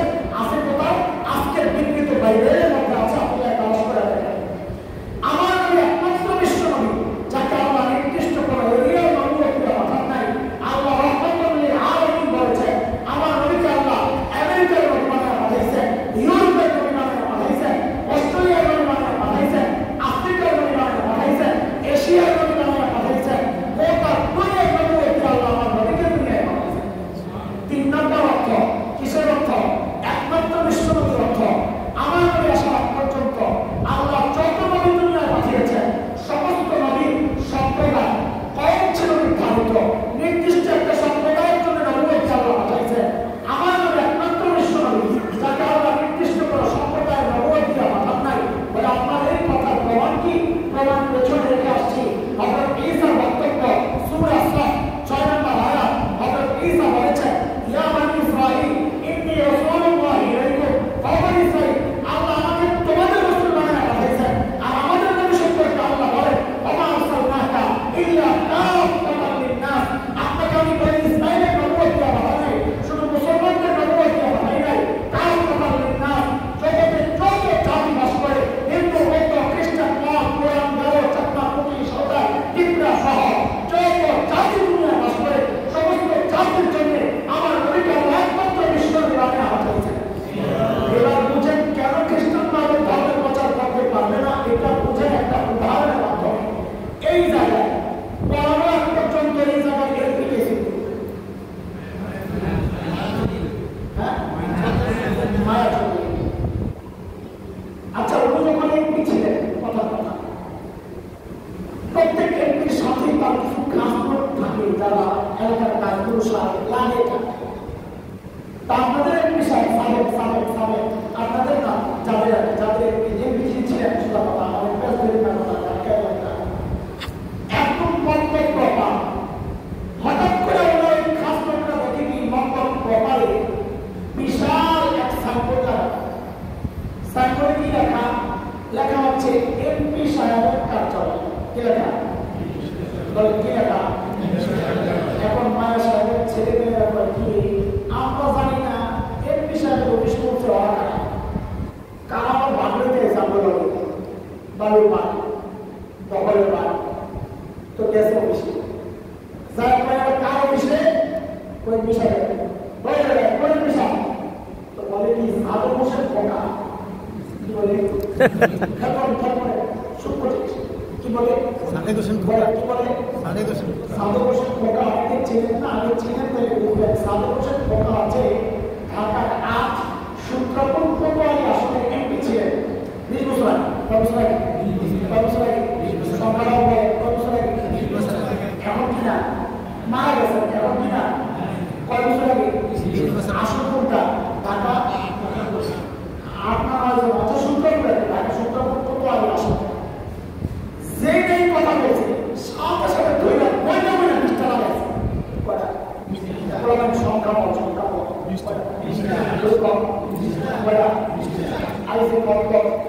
শাহী মসজিদ আমার একটু দেখছি সারা মিলেছে বলা ইমাম সাহেব মানুষ এক পক্ষের কথা শোনে না কম করে রাখে দুই পক্ষ বসা বিচার করে বলছে ধরেন বিচারক আপনি ইমাম সাহেব আমি বিপদে ভালো করে আছি না ধরেন আপনি প্রত্যেকেই নিজের বিচারক পাতে থাকেন কি বিচার বলে আম করে ধরে না ওইটার জন্য বিশ্বাস দেওয়া গেছে এটা এক পক্ষের দাবি তার পক্ষে জিজ্ঞেস করছে কয়টা লাগাইছে বিশ্বাস কি জন্য অপরাধ বিচার অপরাধ কয়টা দুইটা কি দুই অপরাধ এক নম্বর অপরাধ হলো যে সারমোশের খোকা এমপি অফিস করছে উনি এই এলাকার এমপি ছিলেন না উনি ছিলেন ঢাকা শঙ্করপুর আসলে তো অফিস করবি ওখানে না ওপর নগ্ন কোনখানে এই এক অপরাধ আচ্ছা বুঝলাম আর অপরাধ সারমোশের খোকা এমপি আসলে 20 বছর আগে এখন অফিস করবি তো 20 বছর আগের কাম শেষ তিনি 20 বছর আগে এমপি ছিল এখন অফিস করতে এই জন্য বইটা বইটা ধরে কয়টা লাগাইছে 20টা আপনার কাছে দায়িত্ব দিলাম আপনি বলেন কি বিচার করবেন এই জায়গায় অফিস করা কাগজে ঠিক আছে না 20টা বাদ দেওয়া ঠিক আছে জোরে বলতো আর একটু জোরে শুনতে চাই আর একটু জোরে শুনতে চাই এটা খুব ভালো বুঝলেন দিনের ব্যাপার আসলে আপনি কত হুজুর অশান্তি ছড়ায়েন না সাম্প্রদায়িক বাংলাদেশে অশান্তি ছড়ায়েন না ছাগল কাহিকা এই জায়গায় চিঠি বিষ বাড়ি দাও এইবার বুঝাও বাংলাদেশের খ্রিস্টানরা কেন ওদের ধর্মের প্রচার করতে পারবে না ওদের অপরাধ একটা না ওদের অপরাধ দুইটা না ওদের অপরাধ তিনটা কেন যেই নবী ঈসা ধর্মের প্রচার করতে চাচ্ছে ওই নবী ঈসা নবুয়তের দাম এই 20 বছর আগে শেষ হয় নাই ওই নবী নবুয়তের দাম শেষ হয়েছে 1500 বছর আগে এই জন্য ওদেরকে ধৈরা কমপক্ষে 1500 দিয়ে দেওয়া দরকার যেই নবী ঈসা ধর্মের প্রচার করছে ওই নবী ঈসাকে আল্লাহ তাআলা বাংলাদেশের এই অঞ্চলে নবুয়ত দিয়ে পাঠান নাই তার আসল তিনি নিজে বলেছেন আজকে পৃথিবীর বাইরের মধ্যে আছে তিনি নিজে বলেছেন ফিলিস্তিনের বিশেষ অঞ্চলে নবুয়ত আল্লাহ পাঠিয়েছেন কাজী খ্রিস্টান ধর্মের প্রচারের জন্য অফিস যদি করতে হয় আমাদের কথা হয়ে যায় ইসরায়েলের দ্বারা হলো বাংলাদেশ রাষ্ট্র কোনকানের জন্য হচ্ছে যেই নবী ঈসা ধর্মের প্রচার করা হচ্ছে ওই নবী ঈসাকে আল্লাহ মুসলমানদের নবুয়ত দিয়ে পাঠান নাই তিনি নিজে বলেছেন ইয়া বনী ইসরাঈল ইন্নী রাসূলুল্লাহ ইলাইকুম আল্লাহ আমাকে ও বনী ইসরাঈল মানে আজকে ইহুদিরা আল্লাহ আমাকে তোমাদের নবুয়ত দিয়ে পাঠাইছেন কাজে খ্রিস্টান ধর্মের প্রচার যদি করতে হয় ইসরায়েলে যারা ইহুদিদের কাছে করো মুসলমানদেরকে কেন খ্রিস্টান বানাচ্ছ তিনটা আমাদের কাছে ওদেরকে শুধু পিতার নয় বাংলাদেশ থেকে তারা দেওয়া দরকার কথা বলেন ঠিক কিনা যৌক্তিক দাবি না অযৌক্তিক দাবি এখন কি বুঝাইছি কেউ মনে করে অযৌক্তিক দাবি আল্লাহর কসম সে তার নিজের নবী ছিলেন না কেউ যদি নিজের নবী ছিলেন এই জায়গায় আপোষ করতে পারে না কারণ আমার নবী একমাত্র বিশ্ব ইসলামের দাওয়াত গোটা দুনিয়ায় চলবে কেন আমার নবী আমেরিকার নবী ইসলামের দাওয়াত আমেরিকায় চলবে আমার নবী ইউরোপের নবী ইসলামের দাওয়াত ইউরোপে চলবে আমার নবী অস্ট্রেলিয়ার নবী অস্ট্রেলিয়ায় ইসলামের দাওয়াত চলবে ওই হিন্দুর কাছে কেন কারণ আমার নবী সব ধর্মের নবী নির্দিষ্ট কোনো ধর্মীয় লোকের কাছে আমার নবীকে পাঠানো হয় নাই তিনি একমাত্র বিশ্ব নবী খ্রিস্টানের কাছে ইসলামের দাওয়াত চলে ইহুদির কাছে যাবে বৌদ্ধের কাছে যাবে কোরআনের কাছে যাবে কুকি সরকার বিদ্যার কাছে যাবে সারা দুনিয়ায় যাবে কিয়ামত পর্যন্ত যাবে অন্য কোনো ধর্মের প্রচার বাংলাদেশে দুনিয়ায় কোথাও চলতে পারে না তবে কিনা বলে ওই জন্য বলেছি নবী চিনেন হ্যাঁ চিনেন তো চিনেন আমি মনে করি নবী মানে ওই একই মুহাম্মদ সাল্লাল্লাহু আলাইহি সাল্লাম এই একই নবী একই আয়েশা জামাই একই এমনি তো মনে করেন আপনারা আমার বড় হয় আমার মাফ করবো তবে বড় আপনার চিনারা বলতেছি ও নবী মানে নবী হয়ে গেছে দুদিনে আসছে একটা মিছিল বের করে তার জন্য আপনি তো নবী ওইভাবে ছিলেন নবী মানে একটা নিয়োগ করা হবে তার জন্য আপনি তো নবী ওইভাবে ছিলেন আমি তাহলে কি দাঁড়াবো না আপনার বলতে পারবো এই জায়গায় অথচ নবী লক্ষ লক্ষ করতে হয় খ্রিস্টান বানাচ্ছে ওইটাই আপনার মাথায় দাঁড়ায়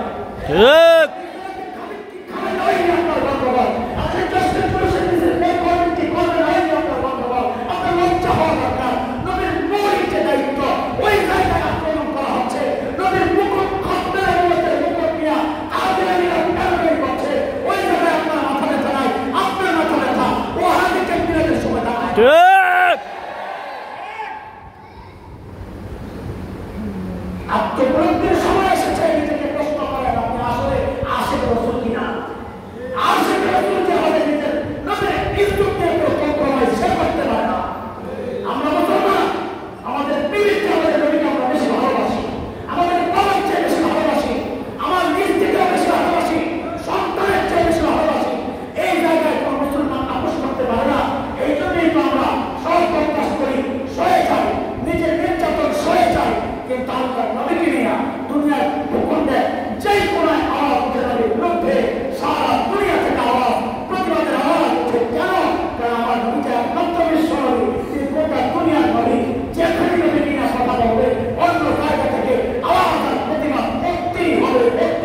বলে না বলে হ্যাঁ খেতে দিয়ে খাওয়া সব আনবো খাওয়া সারি ওর মানে আসতে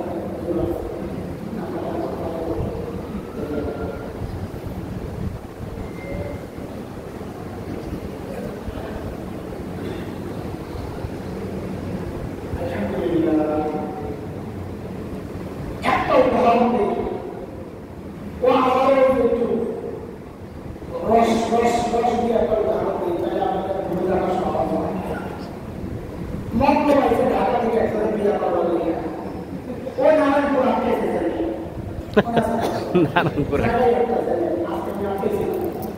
এই জন্য নবমে মনে আছে আস্তে আস্তে আসলে আরো মায়ের বাপ হয় কাজা বিয়ে পরে পরে খাওয়ানোর কামনা আগে সেরা কারণ খাওয়াটা বাসি হয়ে গেলে জামাই আজীবন আমার মায়ের পড়া দিয়ে বলেছে বাপের প্রথম দিনই বাসি খাওয়া হয়েছে সীমিত করেছে ও ভাই সম্পত্তি এমন হয় কি হয় না যে বিয়ে পরে হয়তো খাওয়ানোর কামনা সেরা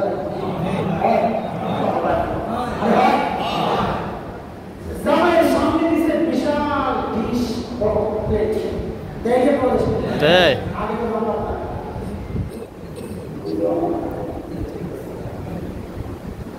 আচ্ছা বলেন তো বিয়ের মধ্যে সবচেয়ে দামি মেহমান কে বর ঠিক আছে তো বলেন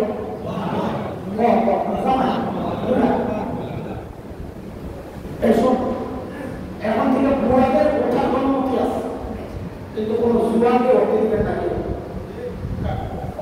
ইঞ্জেকশন আছে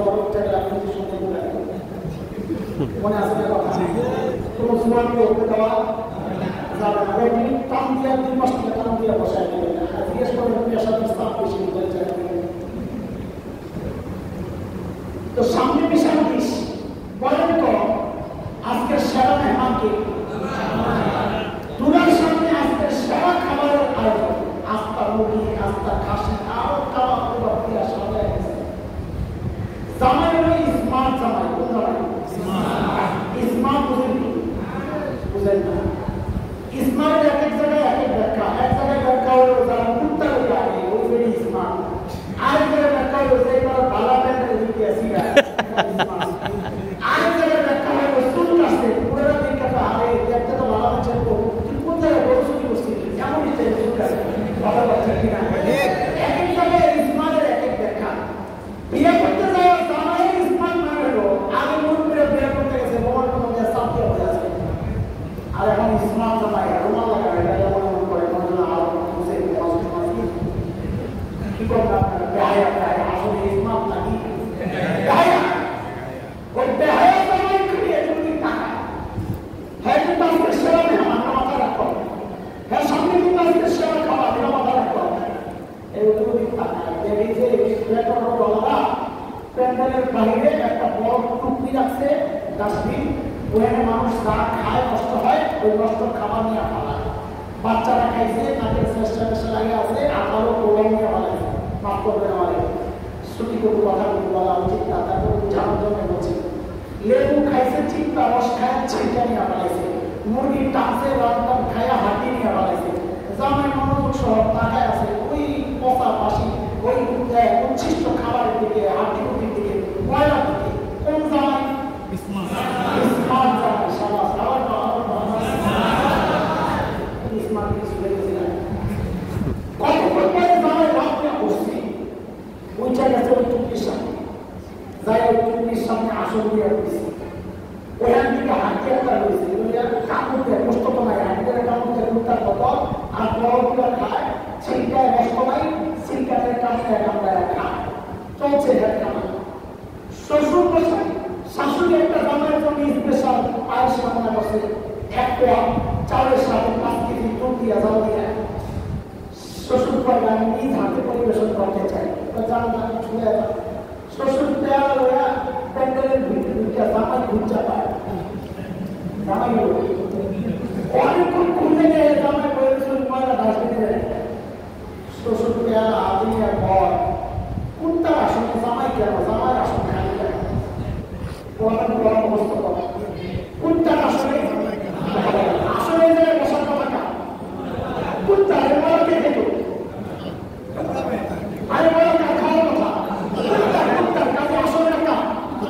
কুকুরে করে জন্য কুত্তা পাবো কাকা কুত্তা তো শ্বশুর পেয়ে হাত ধরে পড়ে জামাই আসুন খালি কেন কুত্তা আসলে জামাই কেন কত করে কাটছে আমি এদিকে কি কাপড় করে জামাই বলে স্মার্ট বা ভেরি স্মার্ট তো ভেরি স্টেটাস এটাই স্মার্ট লাহাওয়া কুওয়াতা ইল্লা বিল্লাহ আজকে সেবা মেহমানের সামনে সেবা খাওয়া এটা তো ভালো হয় না সেটা তো ময়লা থাকে এবার আপনারা বলতে জবাব দেন এই জামাই আসলে স্মার্ট না পাবো এত আসতে পেলে আমি সবাই না করলে আগাবো এই জামাই স্মার্ট না পাবো মাশাআল্লাহ তাইলে তো দেখতেছি ওই বিষয় তো পাবো কেন কারণ আল্লাহ আমাকে আপনাকে খায়রুল উম্মাহ বইলা ও উম্মতের মধ্যে শ্রেষ্ঠ উম্মত বানিয়েছে জামাই যেমন শ্রেষ্ঠ না হয় আমরা উম্মতের দিক থেকে খায়রুল উম্মাহ সর্বশ্রেষ্ঠ উম্মাহ আমাদেরকে বানাইছে বানাইয়া মেহমানদারি হিসাবে আমাদের সামনে কি দিয়েছে লাকাদ কানা লাকুম ফি রাসূলিল্লাহি উসওয়াতুন হাসানাহ মেহমানদারি করেছেন আল্লাহ সেরা মেহমানকে মেহমানদারি করেছেন সেরা নবী সেরা আদর্শ আহারে সেরা মেহমান ওই সেরা নবী সেরা আদর্শ তোমার সামনে তুমি সেরা মেহমান তোমার সেরা আদর্শ ভালো লাগে না তোমার নজরটা করে ময়লার দিকে ইহুদি খ্রিস্টানদের 1500 আগে নষ্ট হওয়া মাসে খাবারের দিকে মাসে আদর্শ আঘাতের দিকে ওই পার্শ্ববর্তী দেশ হিন্দুদের নষ্ট ভ্রষ্টাদের পোশাকের দিকে ওদের চরিত্রের দিকে ওদের দায়িত্ব তাবাত্তরের দিকে তোমার বিয়ের সাথে ওদের মতো করে তোমার হত্যার প্রোগ্রাম হয় ওদের মতো করে তোমার বিয়ের অনুষ্ঠান সহ সমস্ত অনুষ্ঠান হয় ওদের মতো করে তুমি দাড়ি কাটো ওদের মতো করে চুল বানাও ওদের মতো করে আল্লাহ কসম তুমি নিজের ইসমাত মনে করো তুমি ইসমাত না তুমি আস্তাগফিরুল্লাহ পাবো কথা বলা ঠিক কিনা আমি পাগলই থাকবা সুন্নাত লাভ করবা ভালো করবা বলো সুন্নাত না বলো সুন্নতের উপর চলো ইনশাআল্লাহ জীবনকে সুন্নত দিয়ে সাজাবো ইনশাআল্লাহ এই যে রবি সিলভার চলে না রবি সিলভার না আমি মনে সঙ্গে পয়সা দিছিলে চলে না আপনাদের দিলে কত আগুন চালায় বলো তাহলে সারা মেহমান সারা আপনার চরিত্র আমার সামনে সারা মেহমানের সামনে সারা খাবার এগুলো বাকি আমি চাচ্ছি কোথায় ফলটা ফল করা এই সারা জিনিসকে অবমূল্যায়ন করা দোস্ত একটা সূত্র বিষয় আপনাদেরকে শোনাই এটা বলে শেষ করবো বিরক্ত হতে পারা আচ্ছা ঠিক আছে শেষ করতেছি আগে নাম সব করে বইও পুরোদের কথা বলে যাবে তুই ওই কথা জানা দেখতো না এখন সারা বসে যাইতো তুই যাইবে আমার দাও দিয়া বলে এত সুন্দর মসজিদের নিয়ম করে হ্যাঁ আগলে এসে বসে তো মাসি এই যে আগে সাথে মাগরিবে এসে বসে আল্লাহ আল্লাহ কবুল করে শুনে সুন্নত কেন মানে বিশ্বাস কথা সুন্নত কেন মানে আমাদের সবার মাথায় একটা জিনিস ঢুকে গেছে জানলায় রাজ করা যাবে তাই না জান্নাতে যাওয়া যাবে তাই না হ্যাঁ ওইটাই বল কিন্তু আরেকটা সূক্ষ্ম ব্যাপার তাদেরকে শোনা যায় যুবকরা শোনো তোমরা শিক্ষিত মানুষ তোমরা শোনো বুঝবা শুধুই জান্নাতে যাবো শুধুই আল্লাহ রাজি হবে শুধু এই জন্যই সুন্নত মানবো না সুন্নত মানার আরেকটা যৌক্তিক এবং শক্তিশালী কারণ হচ্ছে যে আমি যে কোনো কাজ সুন্নত তরিকায় কেন করবো কারণ ওই কাজটা সুন্নত তরিকার যে উত্তম কোন তরিকায় করাই যায় এই জন্য করবো আমি ছোট্ট দুটো উদাহরণ দিয়ে বুঝতে দেখেন আজকের চিকিৎসা বিজ্ঞানীরা এরা একটা গবেষণা প্রকাশ করে আর অবাক করে ইউরোপিয়ানদেরকে কেউ দেখছেন কি আমি জানি না সাথে সাথে আমাদের শরীরের মতো আমাদের শরীর এত মসৃণ না দূর থেকে দেখা যায় আর কি সাদা কাছে গেলে দেখবেন সামনের মতো দাঁড়িয়ে পড়ে এখন অনেক বেশি পরিমাণে প্রকাশ পাচ্ছে স্কিন ক্যান্সার চামড়ায় অনেক ক্যান্সার এখন আমাদের তো ডাক্তাররা গবেষকরা অস্থির হয়ে গেছে কারণ আমাদের চামড়ার অবস্থা অনেক কারণের মধ্যে একটা বড় কারণ বসতে সেটা হচ্ছে সানবাথ ওই সমুদ্র পাড়ে জায়গা কাপড় চোপড় খুলে আমাদের উপর শুয়ে থাকে লম্বাটায় সূর্যের তাপটা সরাসরি নেয় নিয়ে যায় ওই সমুদ্রের পানিতে গোসল করে ওই বিজ্ঞানীরা এটা গবেষণা করা হচ্ছে যে সূর্যের তাপটা সরাসরি শরীরে লাগলে চামড়ার যে টিস্যুগুলো আছে ছোট ছোট এগুলোর মধ্যে ক্যান্সারের জাম তৈরি হয়। তো এখন নতুন সিস্টেম করছে কি যে সমুদ্রের পাড়ে লম্বা করে দেখবেন ছাতা লাগা আছে, ছাতা ওই ছাতার নিচে শুয়ে থাকে, শুয়ে যায় গোসল করে, একবারে দেখে ভালো হয় না, একবারে আরো গবেষণা শুরু করছে। গবেষণা করে করে বের করছে কি যে ওই যে সমুদ্রের পানি সূর্যের তাপে গরম হয়েছে, সূর্যের তাপে যে পানি গরম হয় ওই পানিতে গোসল করলে স্কিনের সমস্যা হয়। আহারে পাগলের দল, এই কথাটা আমার নবী 1500 বছর আগে বলে গেছে। সূর্যের পানিতে গরম হওয়া পানি দিয়ে অজু করো না, তাহলে শ্যাম্পু দিতে পারে। আল্লাহু আকবার। সারা জীবনে এখন স্বাস্থ্য ঠিক রাখার জন্য জগিং দৌড়ায়, পুরানা এখন খাস কদিন পরে পরে যায় ফিজিওথেরাপিস্টের কাছে, আধুনিক কথা আর আমি আমার জিন্দিগি খেলাধুলা করেন আপনাদের কোনো মুখে পরীক্ষা করে দেখেছে যে খালি করেছে যে হাঁটুর মধ্যে ঘিরে ঘিরে ক্ষয় গেছে, এখন বলে থাকে এখন লড়াচড়া করতে হবে। তো ডাক্তাররা নতুন একটা গবেষণা বের করছে যে না দৌড়াই না, আস্তে আস্তে হাঁটাও না, একটু দ্রুততার সাথে হাঁটতে হবে। এটার নাম দিচ্ছে ব্রিজ ওয়াক। এটা দ্রুত হাঁটতে হবে, দৌড়ে না, স্লো না।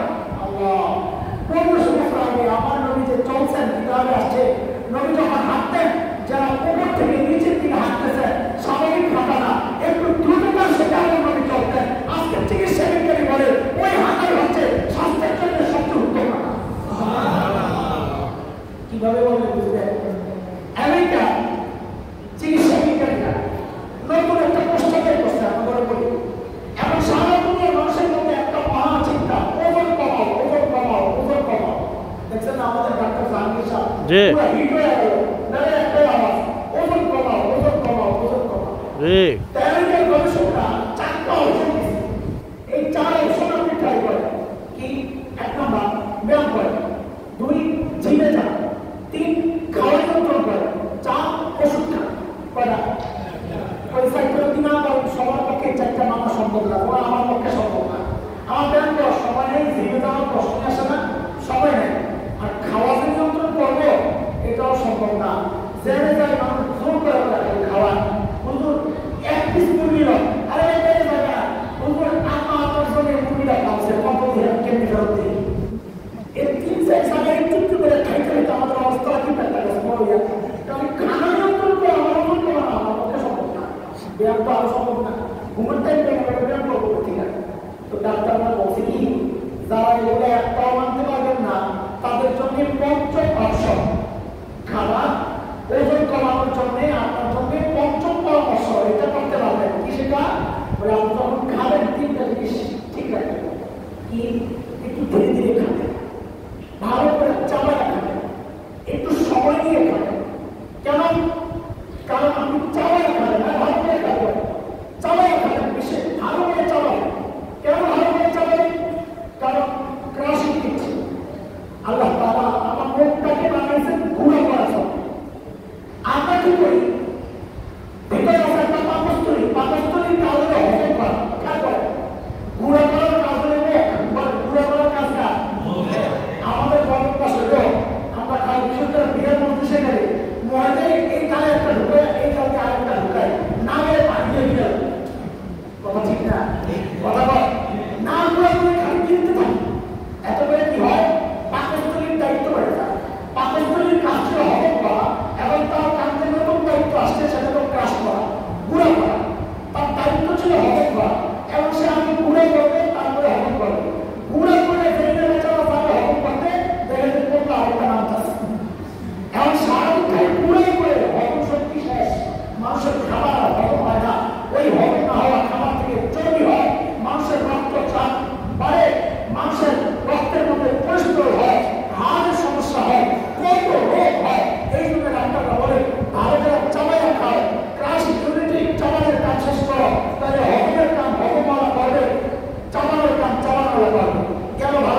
ব্রেন থেকে ব্রেন দুইটা রিপোর্ট পাঠিয়ে মেসেজ দেয় তুমি আর খাও না, তোমার খাবার চাহিদা শেষ।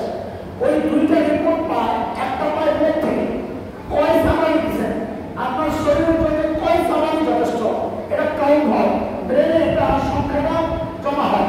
আপনি যখন এক ছোট্ট অল্প খাবারের কয়েকটা চাবানি দিবেন, তো অনেকগুলো চাবানি আপনার মাথায় আসছে, মেসেজ চলে গেছে 100 চাবান চাবাইছো, তোমার আর খাওয়া লাগবে না। এমন যদি আপনি 100 চাবানি খাবার পরে 10 চাবানি খাওয়ালাম, তাহলে তো ব্রেনে মেসেজ যাবে না। এগুলো মেসেজ দেওয়ার এক পদ্ধতি। আরেক পদ্ধতি হলো পেটটা যখন ভরে, পেটের উপরের অংশে কিছু টিস্যু থাকে, একটা সাথে আরেকটা এরকম লাগে, ঘুরে গেলে একটা সাথে আরেকটা লাগতে থাকে, লাগতে লাগতে ব্রেন পর্যন্ত মেসেজ চলে আসে যে পেট ভরে গেছে, আর খাওয়া দরকার নাই। কিন্তু ডাক্তাররা বলে এই মেসেজটা ব্রেন পর্যন্ত যাইতে যাইতে বললে 20 মিনিট সময় লাগে। কত বলে এই মেসেজ ব্রেনে যাইতে কতক্ষণ সময় লাগে? 15 থেকে 20 মিনিট। কিন্তু আমাদের মেসেজ যায় না, আমাদের মেসেজ যায় কখন? আমাদের খানার জায়গায় আসে। কারণ আমরা 15 মিনিট অপেক্ষা করবো, আমরা 5 মিনিট কাজ শেষ, 5 মিনিট এবার আমার খাবারটা স্বাস্থ্য মন্ত্রী হয়ে মেসেজ পাওয়া আগে ঘুরে আসে। যার কারণে আমরা সবাই অতিরিক্ত খানা খাই, ম্যাপ বানাইতেছি, চর্বি বানাইতেছি। ডাক্তাররা বলে এই জন্য আপনার একটা উদাহরণ শোনায়, 5 মিনিট খাই ফোন একটা আসছে, যারা 10 মিনিট কথা বলে আয়া কি বলবে, দূর ক্ষুদারা মরে গেছে বলে, ক্ষুদারা আসলে ক্ষুদা বলে নাই, ওই 10 মিনিট আগে খাওয়া 5 মিনিট, 15 মিনিট পর আপনার ব্রেনে অলরেডি মেসেজ চলে গেছে যে তোমার শরীরের চাহিদা নিচে গেছে, আপনি ফেলে গেছেন আমাদের ক্ষুদা নিচে গেছে, আসলে চাহিদা নিচে গেছে। আল্লাহ ডাক্তারদের সব গবেষণার ফসল কি? ধীরে ধীরে চাবায়া চাবায়া খাইবা।